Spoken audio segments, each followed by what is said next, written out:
குறைந்த விலை நிறைந்த தரம் தங்கள் தேவைகள் அனைத்தும் ஒரே இடத்தில் ஜெயச்சந்திரன். விமர்சனங்களின் அங்கீகாரமும் பெற்றோர்களின் பாராட்டுகளும் நிறைந்த பாராஷூட் இப்போது உங்கள் Disney plus Hotstar. GT Holidays, South India's #1 travel brand. You know you are special when you're with GT Holidays. Priyanka Gandhi Vadra और आकांक्षा की वो जोत है जो हर हिंदुस्तानी के दिल में जलती है। संविधान संविधान संविधान बार बार इसलिए कह रहे हैं क्योंकि इस चुनाव में इनको पता चल गया कि इस देश की जनता ही इस संविधान को सुरक्षित रखेगी। कभी कभी आप झिझकते हैं और कभी कभी उनका नाम धड़ाधड़ इस्तेमाल किया जाता है अपने आप को बचाने के लिए। 1921 में क्या हुआ, कब हुआ? अडानी जी को सारे कोल्ड स्टोरेज प्रदेश की सरकार ने नहीं दिए। अडानी जी को सारे कोल्ड स्टोरेज आपकी सरकार ने दिए। पूरी देश की जनता जानती है कि इनका हस्ती है, जानती है कि इनके यहाँ तो वॉशिंग मशीन है, लेकिन संभल में, हाथरस में, मणिपुर में जब न्याय की गुहार आती है, उठती है, तो उनके माथे पे शिकन तक नहीं आती। लेकिन आज का राजा, भेष तो बदलते हैं आज के राजा, शौक तो है उनको भेष बदलने का, लेकिन न जनता के बीच जाने की हिम्मत है और ना आलोचना सुनने की। श्रीमती प्रियंका गांधी वाड़ा।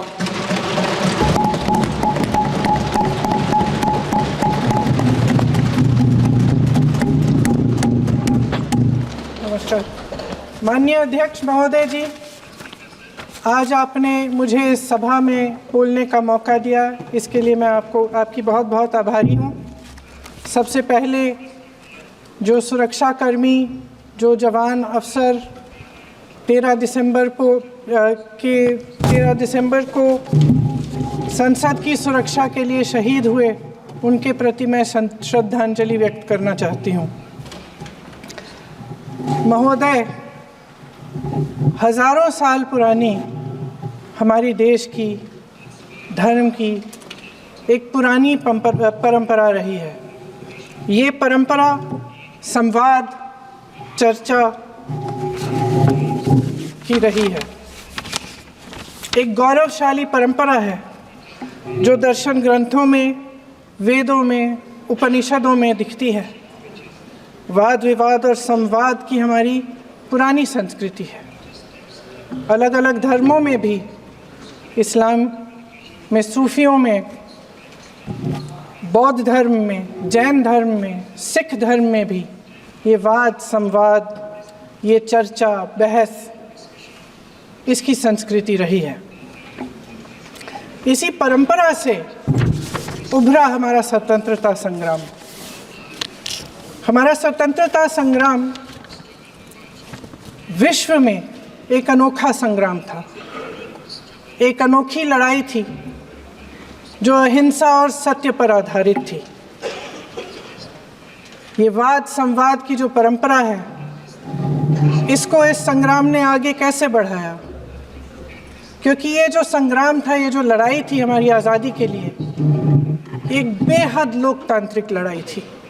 इसमें देश के किसान, देश के जवान, देश के मजदूर, देश के अधिवक्ता, देश के बुद्धिजीवी, चाहे किसी भी जाति के हों, चाहे किसी भी धर्म के हों, चाहे किसी भी भाषा को बोलते हों, सब इस स्वतंत्रता संग्राम में शामिल हुए। सब ने हमारे देश की आज़ादी की लड़ाई लड़ी।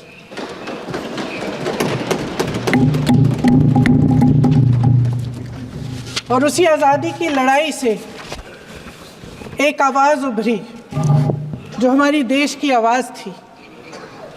वो आवाज़ ही आज हमारा संविधान है। साहस की आवाज़ थी, हमारी आज़ादी की आवाज़ थी, और उसी की गूंज ने हमारे संविधान को लिखा और बनाया। ये सिर्फ एक दस्तावेज़ नहीं है। बाबा साहेब अम्बेडकर, मौलाना आज़ाद जी, राजगोपालाचारी जी और जवाहरलाल नेहरू जी और उस समय के तमाम नेता, जैसे आपने कहा,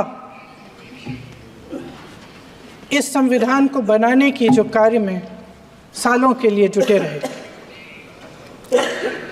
हमारा संविधान इंसाफ, उम्मीद, अभिव्यक्ति और आकांक्षा की वो ज्योत है जो हर हिंदुस्तानी के दिल में जलती है।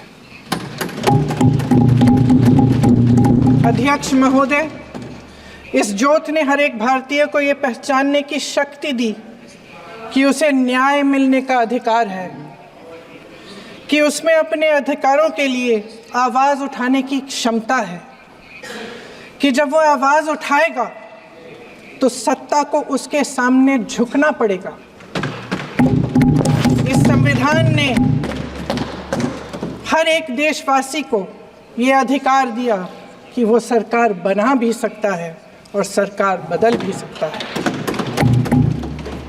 ये ज्योत जो हर हिंदुस्तानी के दिल में जलती है, उसने हर हिंदुस्तानी को ये विश्वास दिया कि देश की संपत्ति में, देश की दौलत में, संसाधनों में उसका भी हिस्सा है, कि उसे एक सुरक्षित भविष्य की उम्मीद का अधिकार है, कि देश बनाने में भी उसकी भागीदारी है। उम्मीद और आशा की ये ज्योत मैंने देश के कोने कोने में खुद देखी है। उन्नाव में मैं एक रेप पीड़िता के घर गई, उसे जलाकर मार डाला था। वो शायद 20-21 साल की होगी। हम सब के बच्चे हैं।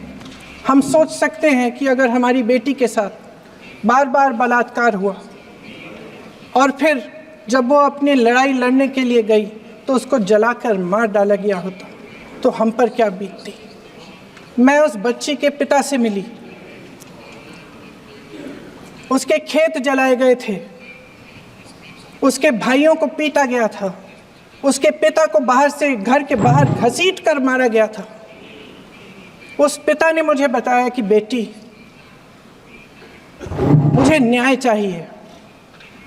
मेरी बेटी अपने एफआईआर को दर्ज करने के लिए जब ज़िले में गई तो उसको मना किया गया। अगले ज़िले में जाना पड़ा उसे।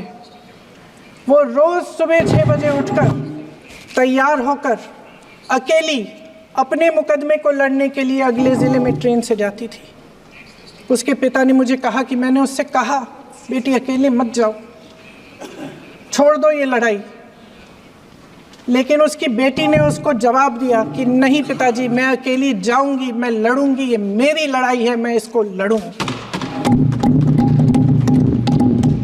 ये लड़ने की क्षमता, ये हिम्मत उस लड़की को और करोड़ों भारत की नारियों को हमारे संविधान ने दी। आगरा में मैं अरुण वाल्मीकि के घर गई। अरुण वाल्मीकि पुलिस स्टेशन में काम करता था, सफाई का काम करता था। आप सोच सकते हैं हमारी तरह उसका भी परिवार था। नई नई शादी हुई थी, 2-3 महीनों का बच्चा था। पुलिस स्टेशन में चोरी हो गई। चोरी का इल्ज़ाम उस पर लगाया गया। उसके पूरे परिवार को उठाकर पुलिस स्टेशन में ले गए। आप हंस रहे हैं, लेकिन ये गंभीर बात है। और क्या गंभीर बात। शर्म करो, शर्म। अरुण वाल्मीकि को पीट पीट के मार डाला, उसकी बीवी को पीटा, उसके पिता के नाखून निकाले, उसके पूरे परिवार को पीटा गया। जब मैं उस जवान महिला से मिलने गई जो अभी अभी विधवा हुई थी, तो उसने मुझे कहा कि दीदी, हमें सिर्फ एक चीज़ चाहिए, हमें न्याय चाहिए और हम इस न्याय के लिए लड़ते रहेंगे, चाहे कुछ भी हो जाए। ये हिम्मत उस महिला को हमारे संविधान ने दी।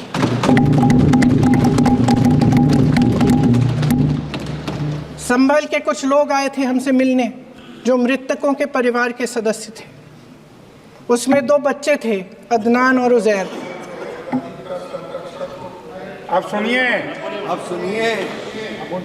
उसमें 2 बच्चे थे, अदनान और उजैर। एक बच्चा मेरे बच्चे की उम्र का है, दूसरा उससे छोटा 17 साल का है। दर्जी के बेटे थे। दर्जी का एक ही सपना था कि वो अपने बेटों को पढ़ाएगा लिखाएगा, एक बेटा डॉक्टर बनेगा, एक बेटा भी सफल होगा दूसरा बेटा भी अपने जीवन में सफल होगा। उनके पिताजी हर रोज़ उनको स्कूल छोड़ते थे। उस दिन भी स्कूल छोड़ने के बाद अपनी दुकान में चले गए। उन्हें पता नहीं था कि विवाद हो रहा है। उन्होंने भीड़ देखी, घर आने की कोशिश की तो पुलिस ने गोली से मार डाला। वो 17 साल का बच्चा अदनान मुझसे कहता है, वो 17 साल का बच्चा अदनान मुझसे कहता है कि मैं बड़ा होकर डॉक्टर बन के दिखाऊंगा, मैं अपने पिता का सपना साकार करूंगा। ये सपना, ये आशा उसके दिल में हमारे संविधान ने डाली। अध्यक्ष महोदय, हमारे देश के करोड़ों देशवासियों के संघर्ष में, अपने अधिकारों की पहचान में, इनकी कठिन से कठिन परिस्थितियों से लड़ने की अपार हिम्मत में और देश से न्याय की अपेक्षा में हमारे संविधान की ज्योत जल रही है। मैंने हमारे संविधान की ज्योत को जलते हुए देखा है और इसके साथ साथ ये भी समझा है कि हमारा संविधान एक सुरक्षा कवच है, एक ऐसा सुरक्षा कवच है जो देशवासियों को सुरक्षित रखता है, न्याय का कवच है, एकता का कवच है और अभिव्यक्ति की आज़ादी का कवच है। दुख की बात यह है कि मेरे सत्ता पक्ष के साथी जो बहुत बड़ी बड़ी बातें करते हैं, इन्होंने इन 10 सालों में ये सुरक्षा कवच, सत्ता पक्ष के मेरे साथियों ने ये सुरक्षा कवच तोड़ने का पूरा प्रयास किया है। संविधान में सामाजिक, आर्थिक और राजनीतिक न्याय का वादा है। ये वादा एक सुरक्षा कवच है जिसको तोड़ने का काम शुरू हो चुका है। लैटरल एंट्री और निजीकरण के जरिए ये सरकार आरक्षण को कमज़ोर करने का काम कर रही है। अगर लोकसभा में ये नतीजे नहीं आए होते तो ये संविधान बदलने का काम भी शुरू कर लेते। सच्चाई ये है अध्यक्ष महोदय कि आज संविधान बार बार इसलिए कह रहे हैं क्योंकि इस चुनाव में इनको पता चल गया कि इस देश की जनता ही इस संविधान को सुरक्षित रखेगी, कि इस चुनाव में हारते हारते जीतने से इन्हें एहसास हुआ कि ये संविधान बदलने की बात इस देश में नहीं चलेगी। आज जनता की मांग है कि जाति जनगणना हो। सत्ता पक्ष के मेरे साथी ने इसका जिक्र किया। ये जिक्र भी आज इसलिए हो रहा है क्योंकि चुनाव में ये नतीजे आए। ये जाति जनगणना इसलिए ज़रूरी है ताकि हमें पता चले कि किसकी क्या स्थिति है और नीतियां उस हिसाब से बने। इनकी गंभीरता का प्रमाण ये है कि जब चुनाव में पूरे विपक्ष ने जोरदार आवाज़ उठाई कि ये जाति जनगणना होनी चाहिए तो इनका जवाब देखिए। इनका जवाब भैंस चुरा लेंगे, मंगलसूत्र चुरा लेंगे, इनका ये जवाब था। ये गंभीरता है इनकी जाति जनगणना पर। महोदय, हमारे संविधान ने आर्थिक न्याय की नींव डाली, किसानों, गरीबों और को ज़मीन बांटी, भूमि सुधार किया, जिसका नाम लेने से कभी कभी आप झिझकते हैं और कभी कभी उनका नाम धड़ाधड़ इस्तेमाल किया जाता है अपने आप को बचाने के लिए। उन्होंने HAL, BHEL, SAIL, GAIL, ONGC, NTPC, railways, IIT, IIM, oil refinery, तमाम PSU बनाए। अध्यक्ष महोदय, उनका नाम पुस्तकों से मिटाया जा सकता है, उनका नाम भाषणों से मिटाया जा सकता है, लेकिन जो उनकी भूमिका रही इस देश की आज़ादी के लिए और इस देश के निर्माण के लिए, वो इस देश में से कभी मिटाया नहीं जा सकता। 75 सालों में जनता का भरोसा रहा कि नीतियाँ बनेंगी तो जनता की भलाई के लिए बनेंगी। जल जंगल ज़मीन का अधिकार मिला आदिवासी भाई बहनों को। इंदिरा जी ने बैंकों का राष्ट्रीयकरण करवाया, खदानों का राष्ट्रीयकरण कराया। कांग्रेस और यूपीए की सरकारों में शिक्षा का, भोजन का अधिकार मिला। 75 सालों में जनता का भरोसा मिला। पहले संसद चलती थी तो जनता की उम्मीद होती थी कि सरकार महंगाई और बेरोजगारी पर चर्चा करेगी, कोई उपाय निकालेगी, कोई रास्ता निकालेगी। लोग मानते थे कि अगर कोई नई आर्थिक नीति बनेगी तो देश की अर्थव्यवस्था को मजबूत बनाने के लिए बनेगी, तो भारतीय बाजार को मजबूत बनाने के लिए बनेगी, उनके भविष्य को मजबूत बनाने के लिए बनेगी। किसान और आदिवासी भाई बहन भरोसा करते थे कि यदि ज़मीन के कानून में संशोधन होगा तो उन्हीं की भलाई के लिए होगा। आप नारी शक्ति की बात करते हैं। आज चुनाव की वजह से शायद इतनी बातचीत हो रही है नारी शक्ति के बारे में, क्योंकि हमारे संविधान ने महिलाओं को ये अधिकार दिया, उनकी शक्ति को परिवर्तित किया वोट में। और आज आपको पहचानना पड़ रहा है कि महिलाओं के बिना, कि नारी शक्ति के बिना ये सरकारें नहीं बन सकती हैं। इसीलिए आज आप नारी शक्ति की बातें दोहरा रहे हैं। जो आप नारी शक्ति का अधिनियम लाए हैं उसको लागू क्यों नहीं करते? वो 10 साल बाद लागू क्यों होगा? क्या आज की नारी 10 साल इंतजार करेगी उसके लागू करने के लिए? क्या बात है, क्या बात है।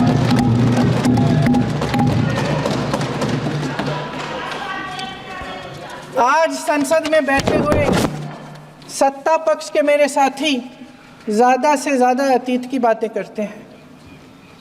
1921 में क्या हुआ, कब हुआ, नेहरू जी ने क्या किया। अरे वर्तमान की बात करिए, देश को बताइए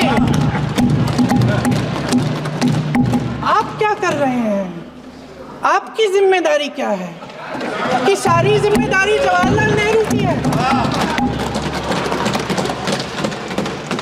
अध्यक्ष महोदय जी, ये सरकार आर्थिक न्याय का सुरक्षा कवच तोड़ रही है। आज संसद में बैठी ये सरकार बेरोजगारी और महंगाई से जूझ रही हमारी जनता को क्या राहत दे रही है?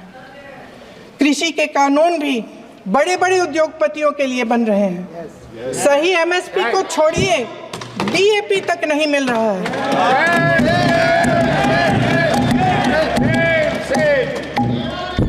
वायनाड से लेकर ललितपुर तक इस देश का किसान रो रहा है। आपदा आती है तो उसको कोई राहत नहीं मिलती। भगवान भरोसे है आज इस देश का किसान, उसको छोड़ दिया गया है। आज हिमाचल में देखिए, जितने भी कानून बने हैं वो सब बड़े बड़े उद्योगपतियों के लिए बन रहे हैं। हिमाचल में जो सेब उगता था उसके जो छोटे छोटे किसान हैं वह रो रहे हैं, क्योंकि एक व्यक्ति के लिए सब कुछ बदला जा रहा है। सुनने की हिम्मत रखो।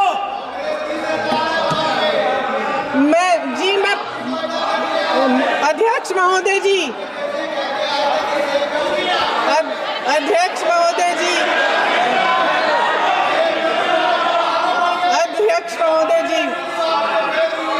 अध्यक्ष महोदय जी, अडानी जी को सारे कोल्ड स्टोरेज प्रदेश की सरकार ने नहीं दिए। अडानी जी को सारे कोल्ड स्टोरेज आपकी सरकार ने दिए। देश देख रहा है, देश देख रहा है कि एक व्यक्ति को बचाने के लिए 142 करोड़ देश की जनता को नकारा जा रहा है। सारे बिजनेस, सारे संसाधन, सारी दौलत, सारे मौके एक ही व्यक्ति को सौंपे जा रहे हैं। सारे बंदरगाह, एयरपोर्ट्स, सड़कें, रेलवे का काम, कारखाने, खदाने, सरकारी कंपनियां सिर्फ एक व्यक्ति को दी जा रही है। जनता के मन में हमेशा ये विश्वास होता था कि अगर कुछ नहीं है तो संविधान हमारी सुरक्षा करेगा, मगर आज आम लोगों के बीच ये धारणा बनती चली जा रही है कि सरकार सिर्फ अडानी जी के मुनाफे के लिए चल रही है। देश में बहुत तेजी से गैर बराबरी बढ़ रही है। जो गरीब है वो और गरीब हो रहा है, जो अमीर है वो और अमीर हो रहा है। इस सरकार ने आर्थिक न्याय की भी सुरक्षा कवच तोड़ दिया है। राजनीतिक न्याय की जब बात होती है, मेरे सत्ता पक्ष के साथी आज खड़े हुए और तमाम गिनती करने लग गए कि ऐसा हुआ वैसा हुआ, 1975 में जो हुआ, तो सीख लीजिए ना, आप भी सीख लीजिए, आप भी अपनी गलतियों के लिए माफी मांग लीजिए, आप भी बैलेट पे चुनाव कर लीजिए, आप भी बैलेट पे चुनाव कर लीजिए, दूध का दूध पानी का पानी हो जाएगा। आप राजनीतिक न्याय की बात करते हैं, सरकारों को पैसों के बल पर गिरा देते हैं।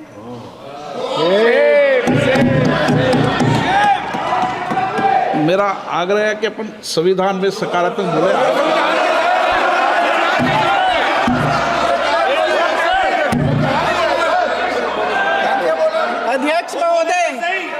अध्यक्ष महोदय, सत्ता पक्ष के हमारे साथी ने एक उदाहरण दिया उत्तर प्रदेश की सरकार का, तो मैं भी एक उदाहरण दे देती हूँ महाराष्ट्र की सरकार का, मैं भी एक उदाहरण दे देती हूँ हिमाचल की सरकार को तोड़ने की कोशिश किसने की, पैसों के बल पे की, गोवा की सरकार, तमाम उदाहरण राजस्थान की। क्या ये सरकारें जनता ने नहीं चुनी थी? क्या संविधान इन पर लागू नहीं था? पूरी देश की जनता जानती है कि इनका हंसती है, जानती है कि इनके यहाँ तो वॉशिंग मशीन है।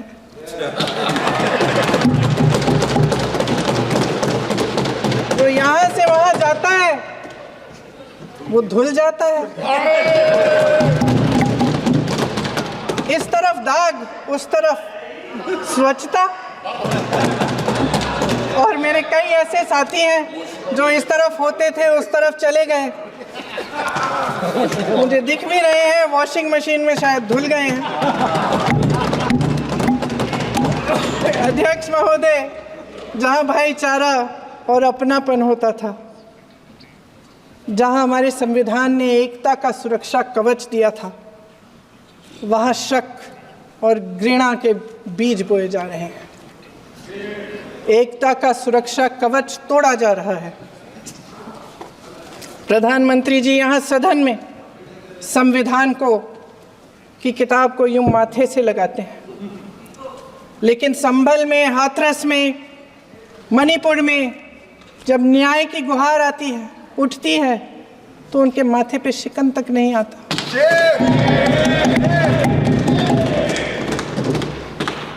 शायद समझ नहीं पाए हैं कि भारत का संविधान संघ का विधान नहीं है।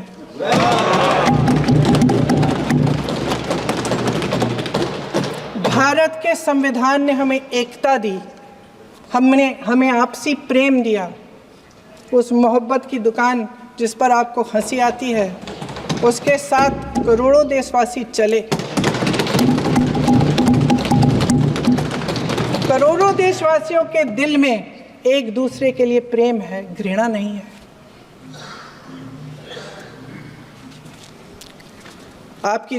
इनकी जो विभाजनकारी नीतियां हैं, उसका नतीजा हम रोज देखते हैं। राजनीतिक फायदे के लिए संविधान को छोड़िए, देश की एकता को भी ये रख नहीं सकते, इसकी सुरक्षा नहीं कर सकते। हमने संभल में देखा, मणिपुर में देखा। दरअसल इनका कहना है कि अलग अलग इस देश के अलग अलग हिस्से हैं, लेकिन हमारा संविधान कहता है कि ये देश एक है और ये देश एक रहेगा। जहां खुला विवाद होता था, अभिव्यक्ति का सुरक्षा कवच होता था, इन्होंने भय का माहौल पैदा किया है। सत्ता पक्ष के मेरे साथी अक्सर 75 सालों की बात करते हैं, लेकिन इन 75 सालों में ये उम्मीद, आशा, ये अभिव्यक्ति की ज्योति कभी थमी नहीं, कभी बुझी नहीं। इस देश की जनता ने खुलकर आलोचना की, निडर होकर धरने किए, प्रदर्शन किए। जब जब जनता नाराज हुई, तब तब सत्ता को ललकारा, उसे चेतावनी दी, बड़े से बड़े नेताओं को कटघरे में खड़ा किया, उनसे जवाब मांगा, न्याय मांगा। इस देश के छोटे छोटे से नुक्कड़ की दुकानों में, चाय की दुकानों में, इस देश के घरों में, गलियों में, मोहल्लों में, अखबारों में, प्रकाशन घरों में, न्यायपालिकाओं में चर्चा कभी बंद नहीं हुई। लेकिन आज ये माहौल नहीं है। आज जनता को सच बोलने से डराया जाता है, धमकाया जाता है। पत्रकार हो या विपक्ष का नेता हो या किसी यूनिवर्सिटी का प्रोफेसर हो, छात्र संघ हो या कर्मचारियों का संगठन हो, सबका मुंह बंद कराया जाता है। किसी पे ईडी, किसी पे सीबीआई, किसी पे इनकम टैक्स, फर्जी मुकदमे लगवाए जाते हैं, जेल में डाल दिया जाता है। विपक्षी नेताओं को जेल में डाल दिया जाता है, उनको सताया जाता है। किसी को नहीं छोड़ा इस सरकार ने। देशद्रोही कह के उत्तर प्रदेश में मुझे याद है कुछ अध्यापिकाएं प्रदर्शन कर रही थी, उन पर मुकदमा डाल दिया देशद्रोही का, उन्हें देशद्रोही कह दिया। इन्होंने देश का पूरा माहौल भय से भर दिया है। इनकी मीडिया की मशीन झूठ फैलाती है, तरह तरह के आरोप लगाती है, और शायद वह भी भय में ही है। महोदय, मैं इस सदन को याद दिलाना चाहती हूँ कि ऐसा डर का माहौल देश में अंग्रेज़ों के राज में था। जब इस तरफ बैठे हुए गांधी की विचारधारा वाले लोग आज़ादी की लड़ाई लड़ रहे थे और उस तरफ वाली विचारधारा वाले लोग भय में रहकर अंग्रेज़ों के साथ साठ-गांठ कर रहे थे। लेकिन अध्यक्ष महोदय, भय का भी अपना स्वभाव होता है। भय फैलाने वाले हमेशा भय का खुद शिकार बन जाते हैं। ये प्रकृति का नियम है। आज इनकी भी यही हालत हो गई है। भय फैलाने के इतने आदी हो गए हैं कि खुद भय में रहने वाले हैं। चर्चा से डरते हैं, आलोचना से घबराते हैं। कई दिनों से हम मांग रहे हैं कि चर्चा करिए, लेकिन चर्चा करने की हिम्मत ही नहीं है।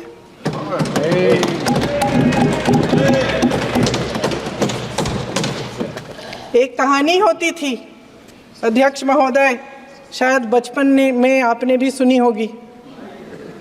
राजा भेष बदलकर बाजार में आलोचना सुनने जाता था। ये सुनने जाता था कि प्रजा मेरे बारे में क्या कह रही है, मैं सही रास्ते पे चल रहा हूँ कि नहीं। लेकिन आज का राजा, भेष तो बदलते हैं आज के राजा, शौक तो है उनको भेष बदलने का, लेकिन न जनता के बीच जाने की हिम्मत है और ना आलोचना सुनने की। महोदय, मैं तो सदन में नहीं हूँ।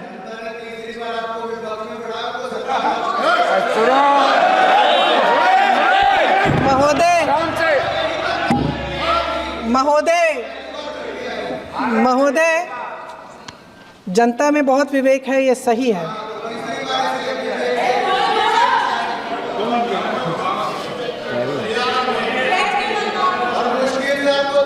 अच्छा महोदय, मैं सदन में नहीं हूँ, कुछ हाँ ठीक है, मैं सदन में नहीं हूँ, मात्र 15 दिनों से आ रही हूँ, लेकिन मुझे ताज्जुब होता है कि इन 15 दिनों में इतनी बड़े इश्यूज हैं, इतनी बड़ी बातें हैं, प्रधानमंत्री जी मात्र एक दिन के लिए शायद 10 मिनट के लिए दिखे हैं सब।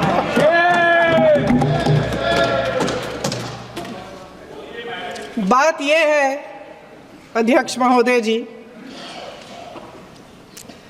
कि ये देश भय से नहीं, साहस और संघर्ष से बना है। इसको बनाने वाले देश के किसान, जवान, देश के करोड़ों मजदूर और गरीब जनता है। संविधान इनको साहस देता है।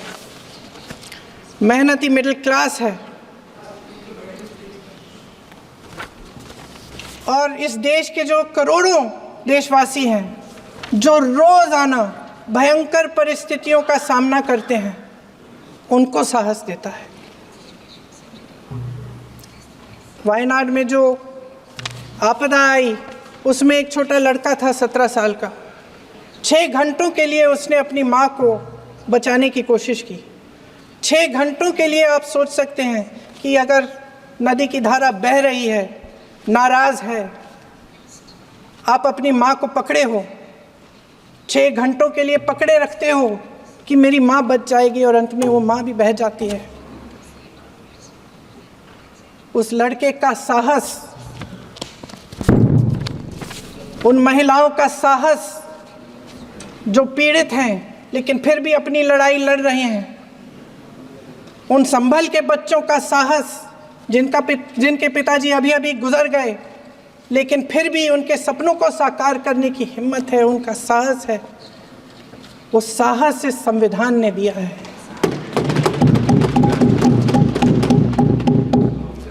वो आत्मविश्वास से संविधान ने दिया है। ये देश भय से नहीं चल सकता, ये देश साहस से ही चलेगा।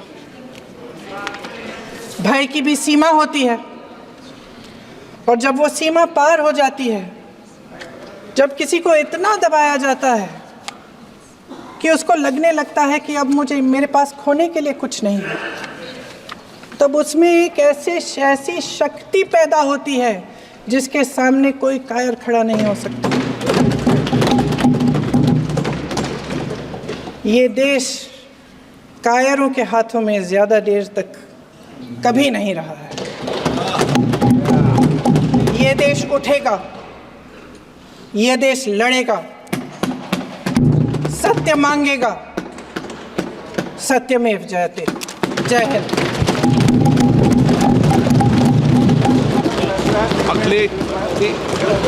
मैडम बधाई।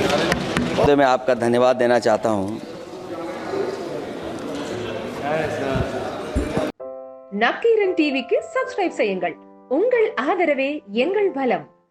ஆசிரியர்களுக்கு நண்பனாகவும் மாணவர்களுக்கு ஆசானாகவும் திகழும் தேர்வு வழிகாட்டி. ஒவ்வொரு பாடத்திற்கும் அனுபவமிக்க ஆசிரியர்களின் துல்லியமான தெளிவான விடைகள். CNC இருக்கு, தேர்வு பயம் எதற்கு? இது தீரன் பப்ளிஷிங் ஹவுஸ் விற்பனை வெளியீடு.